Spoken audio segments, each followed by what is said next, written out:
자, 음악이라는 건 눈에 보이지 않기 때문에 대단히 강력합니다. 그리고 음악은 다른 누군가에게 독점을 주장하지 않아요.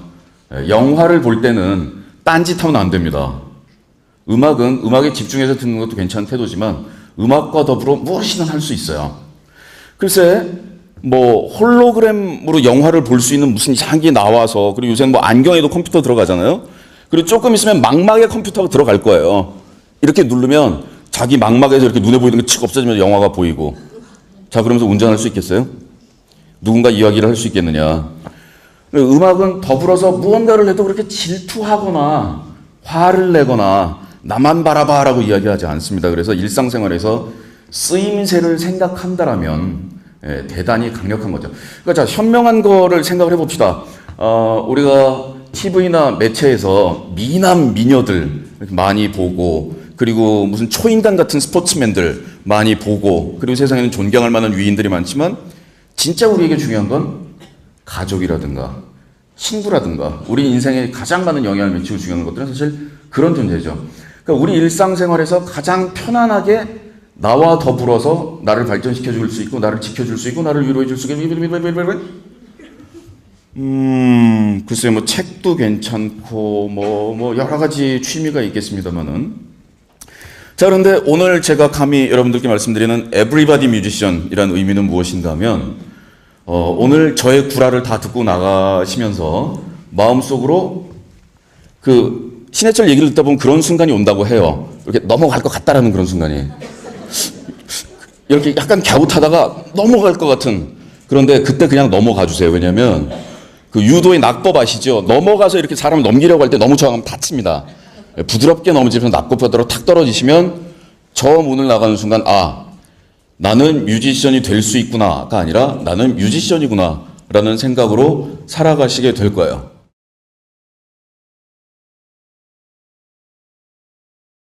자, 직업이 자아 실현을 시켜줄 수 있는 수단이다.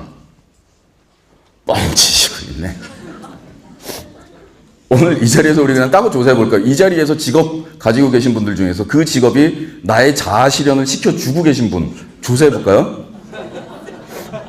계시다면 다행이겠죠.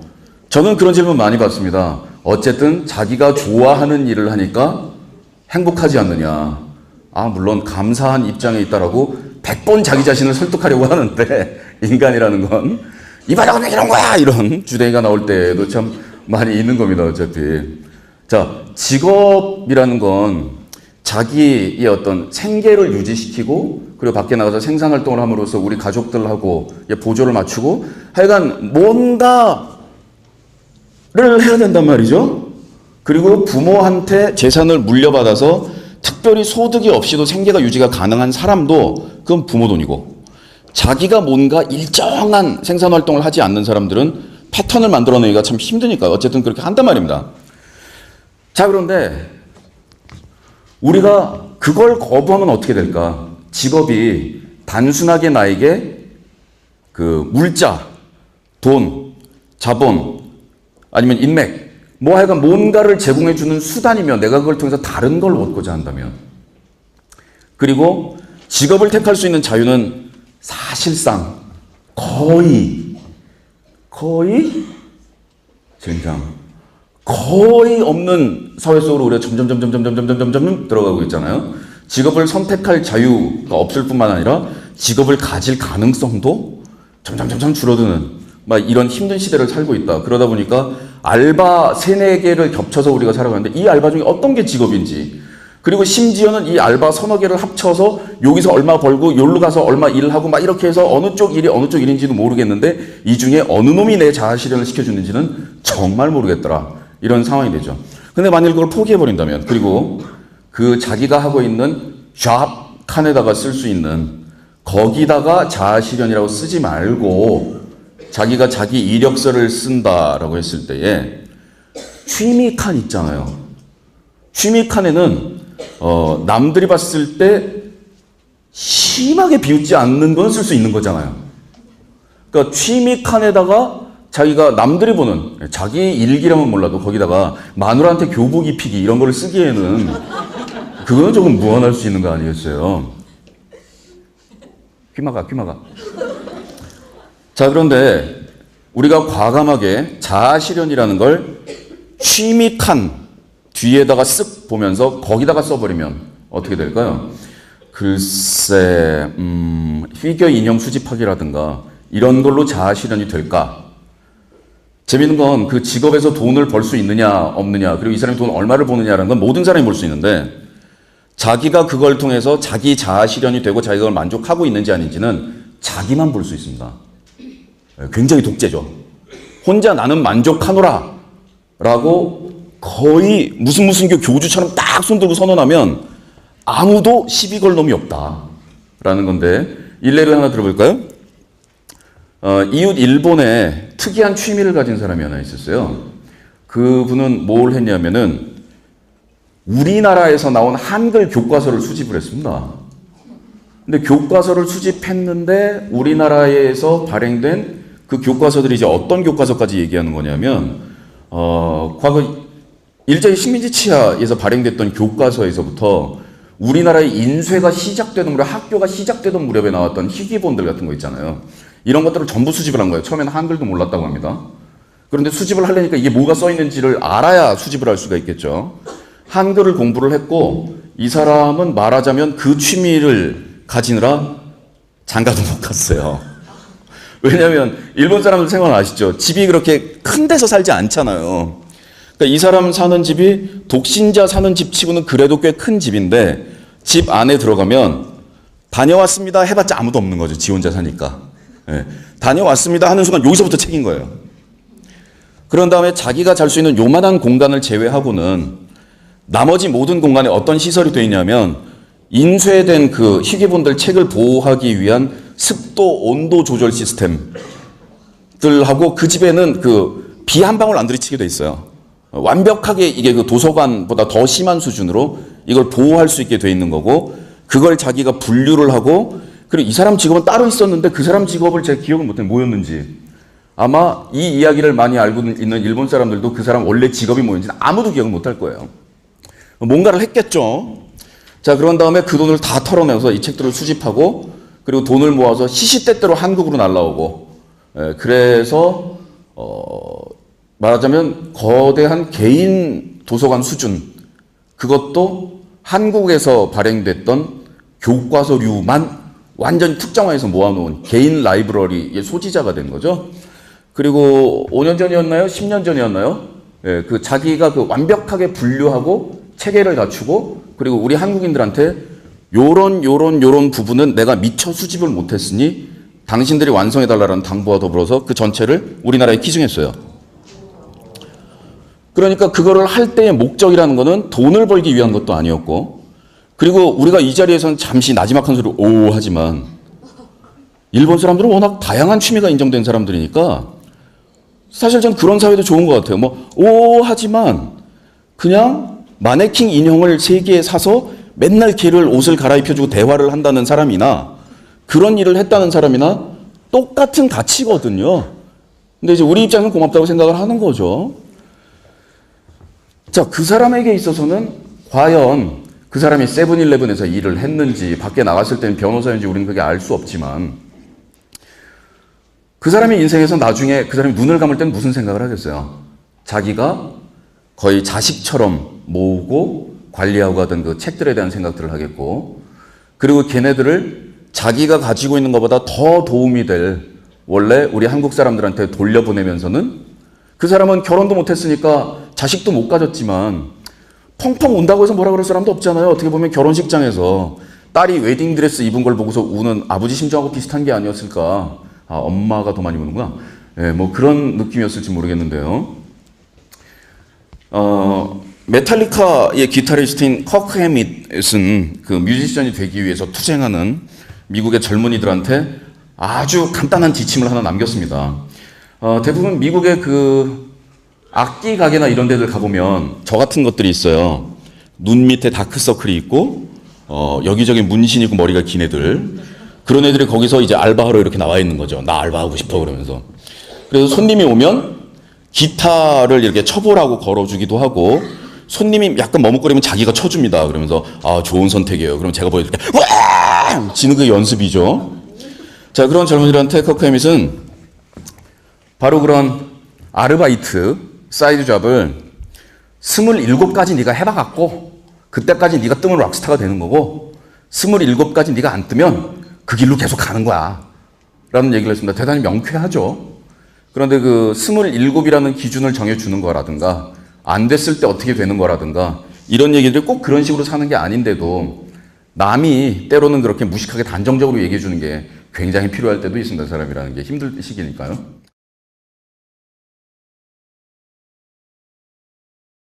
그때 저는 신부지망생이 되려고 되게 죄송합니다. 웃기죠? 저도 웃겨요. 고등학교 3학년 때까지 제가 신부지망생, 그러니까 저 신랑 신부 말고요. 신부지망생이었는데 고등학교 3학년 때 그래서 학교에 문과반, 이과반 나눠질 때 신부가 상업 수업 들어서 뭐하리 그러고서 독일어반 갔다가 완전히 그냥 삐 됐었는데 그때 여름방학 때 무릎 위에다가 신부는 가난한 사람들한테 항상 관심을 가져야 되잖아요. 그래서 너무너무 돈이 없어서 가난해서 옷을 많이 못 입고 있는 언니들이 찍혀 있는 그 사진들을 보면서 어느 언니를 구제해야 되나 라는 거를 결정하는 그 풀모 잡지 있어요. 그거를 무릎 위에 올려놓고 보다가 제가 그때 깨달음을 확 얻은 거예요. 확! 정말 한순간에 빛처럼 섬광처럼 스쳐가는 그 순간이었는데 제가 깨달음을 얻었어요. 거의 저한테 계시가 온 거죠. 그때 제가 알았어요. 아, 나는 결코 신부가 될 수 없구나.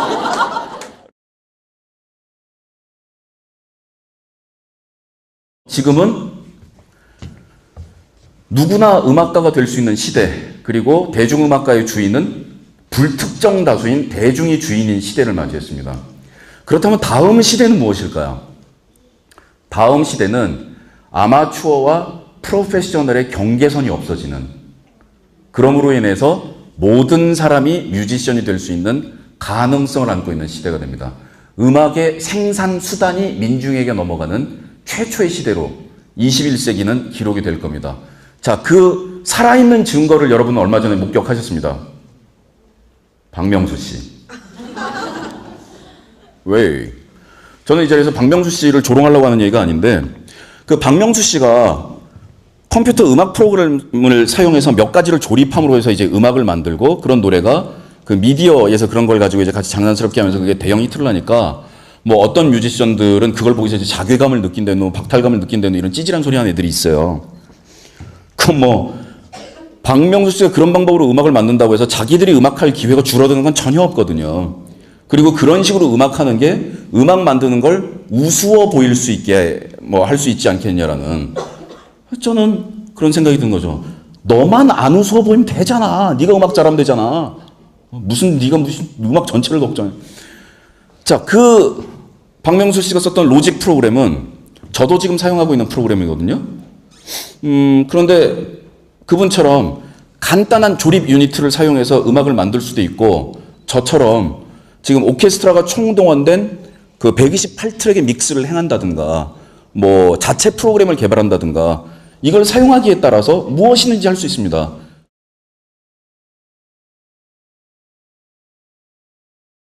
나는 이미 뮤지션이었고 음악을 만들어 본 기억이 있다.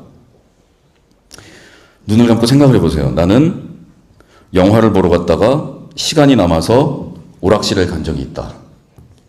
그리고 그 오락실에 가서 그 테트리스처럼 위에서 아래로 화면이 이렇게 떨어지면서 그걸 맞추면서 북이나 이런 걸 탕탕탕 치면 음악이 이렇게 톡톡톡톡 붙어지는 그런 음악을 해본 적이 있다. 손 들어보라고 이야기하진 않겠어요. 그거 창작이에요.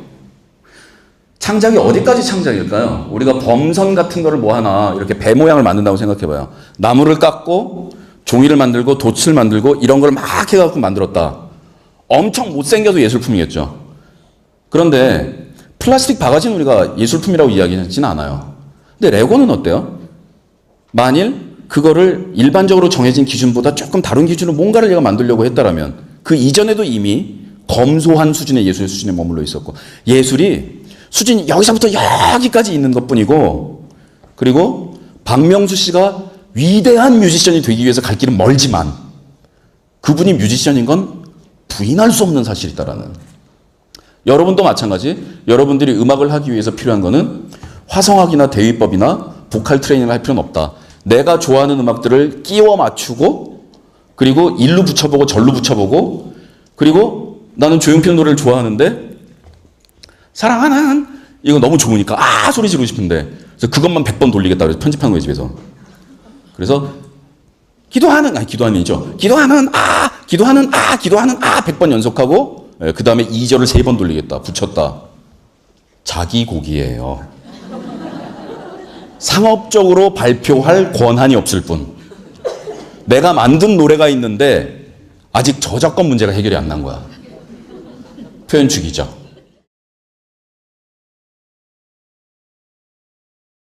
음악이 인간과 더불어 존재했었고 앞으로도 존재할 것이며 그 음악을 감상함으로 해서 우리는 남들의 마음속에 들어갈 수 있고 심지어는 내가 나한테 거짓말하고 있었던 사실, 나의 진실을 알아낼 수도 있고 누군가 굉장히 오락거리로 가벼운 용도로 사용하면서 친한 친구가 될 때 내가 좋아하는 음악이나 가수 이름을 먼저 이야기하면 말문을 틀 수 있는 용도로 쓸 수도 있고 그리고 음악을 들으면서 나의 인생을 한 번에 돌아볼 수도 있고 음악을 들으면서 조깅을 할 수도 있고 이런 생활과 더불어 살아갈 수도 있고 이렇습니다.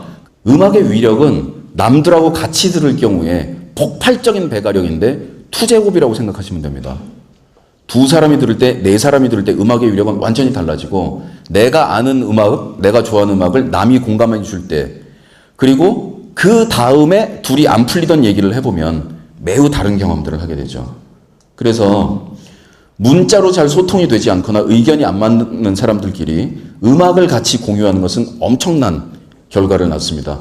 그렇기 때문에 우리나라에서 아침 이슬이 금지곡이었던 거고 독재 정권들이 무엇이 그렇게 두려워서 수많은 음악가들의 음악들을 금지시키고 막았겠어요. 서구의 역사도 마찬가지. 특정한 어떤 목적을 가진 그 목적 집단이 하나의 노래를 공유하고 그 노래를 같이 부르면 수십 시간 토론을 하거나 서로 감시하면서 목적을 향해서 나아가자고 다그치는 것보다 훨씬 더 강력한 에너지를 낳고 사람들을 결합시키는 힘이 있기 때문에 그 음악의 기능을 못 쓰도록 하기 위해서 여러 가지 사건들과 탄압들이 우리나라에서 있었던 거죠.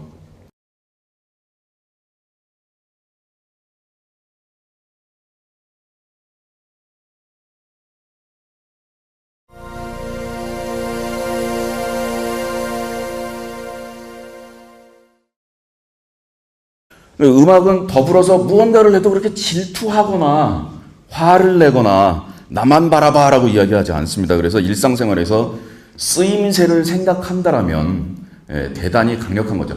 그러니까 자, 현명한 거를 생각을 해봅시다. 우리가 TV나 매체에서 미남 미녀들 많이 보고 그리고 무슨 초인간 같은 스포츠맨들 많이 보고 그리고 세상에는 존경할 만한 위인들이 많지만 진짜 우리에게 중요한 건 가족이라든가 친구라든가 우리 인생에 가장 많은 영향을 미치고 중요한 것들은 사실 그런 존재죠. 그러니까 우리 일상생활에서 가장 편안하게 나와 더불어서 나를 발전시켜 줄 수 있고 나를 지켜줄 수 있고 나를 위로해 줄 수 있고 글쎄요 책도 괜찮고 여러 가지 취미가 있겠습니다만은 자 그런데 오늘 제가 감히 여러분들께 말씀드리는 Everybody Musician이라는 의미는 무엇인가 하면 오늘 저의 구라를 다 듣고 나가시면서 마음속으로 그 신해철 얘기를 듣다 보면 그런 순간이 온다고 해요. 이렇게 넘어갈 것 같다라는 그런 순간이. 자기의 어떤 생계를 유지시키고 그리고 밖에 나가서 생산활동을 함으로써 우리 가족들하고 보조를 맞추고 하여간 뭔가를 해야 된단 말이죠. 그리고 부모한테 재산을 물려받아서 특별히 소득이 없이도 생계가 유지가 가능한 사람도 그건 부모 돈이고 자기가 뭔가 일정한 생산활동을 하지 않는 사람들은 패턴을 만들어내기가 참 힘드니까 어쨌든 그렇게 한단 말입니다. 자 그런데 우리가 그걸 거부하면 어떻게 될까? 직업이 단순하게 나에게 그 물자, 돈, 자본 아니면 인맥 하여간 뭔가를 제공해주는 수단이면 내가 그걸 통해서 다른 걸 얻고자 한다면 그리고 직업을 택할 수 있는 자유는 사실상 거의 젠장. 거의 없는 사회 속으로 우리가 점점 들어가고 있잖아요. 직업을 선택할 자유가 없을 뿐만 아니라 직업을 가질 가능성도 점점 줄어드는 막 이런 힘든 시대를 이렇게 약간 갸웃하다가 넘어갈 것 같은, 그런데 그때 그냥 넘어가 주세요. 왜냐면 그 유도의 낙법 아시죠? 넘어가서 이렇게 사람을 넘기려고 할 때 너무 저항하면 다칩니다. 부드럽게 넘어지면서 낙법바다로 탁 떨어지시면 저 문을 나가는 순간, 아, 나는 뮤지션이 될 수 있구나가 아니라 나는 뮤지션이구나 라는 생각으로 살아가시게 될 거예요.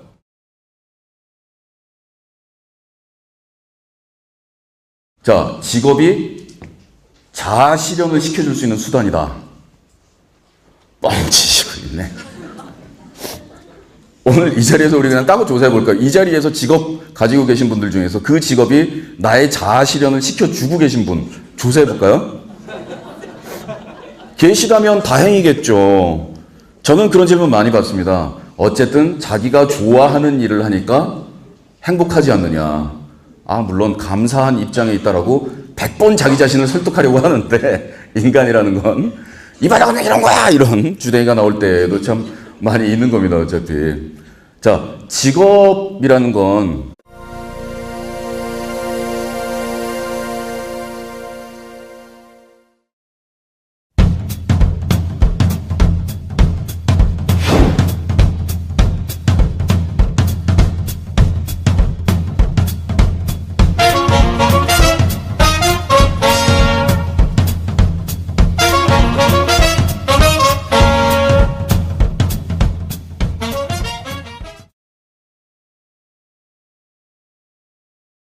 자, 음악이라는 건 눈에 보이지 않기 때문에 대단히 강력합니다.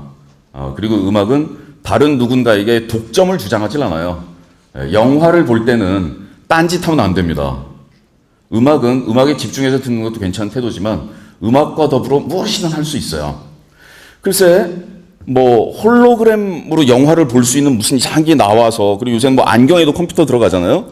그리고 조금 있으면 망막에 컴퓨터가 들어갈 거예요. 이렇게 누르면 자기 망막에서 이렇게 눈에 보이는 게 칙 없어지면 영화가 보이고. 자, 그러면서 운전할 수 있겠어요? 누군가 이야기를 할 수 있겠느냐. 하고 있다. 그러다 보니까 알바 3-4개를 겹쳐서 우리가 살아가는데 이 알바 중에 어떤 게 직업인지, 그리고 심지어는 이 알바 3-4개를 합쳐서 여기서 얼마 벌고 여기로 가서 얼마 일을 하고 막 이렇게 해서 어느 쪽 일이 어느 쪽 일인지도 모르겠는데 이 중에 어느 놈이 내 자아 실현을 시켜주는지는 정말 모르겠더라. 이런 상황이 되죠.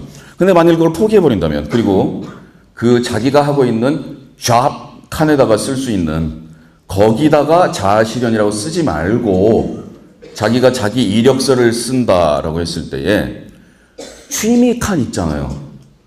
취미 칸에는 남들이 봤을 때 심하게 비웃지 않는 건 쓸 수 있는 거잖아요.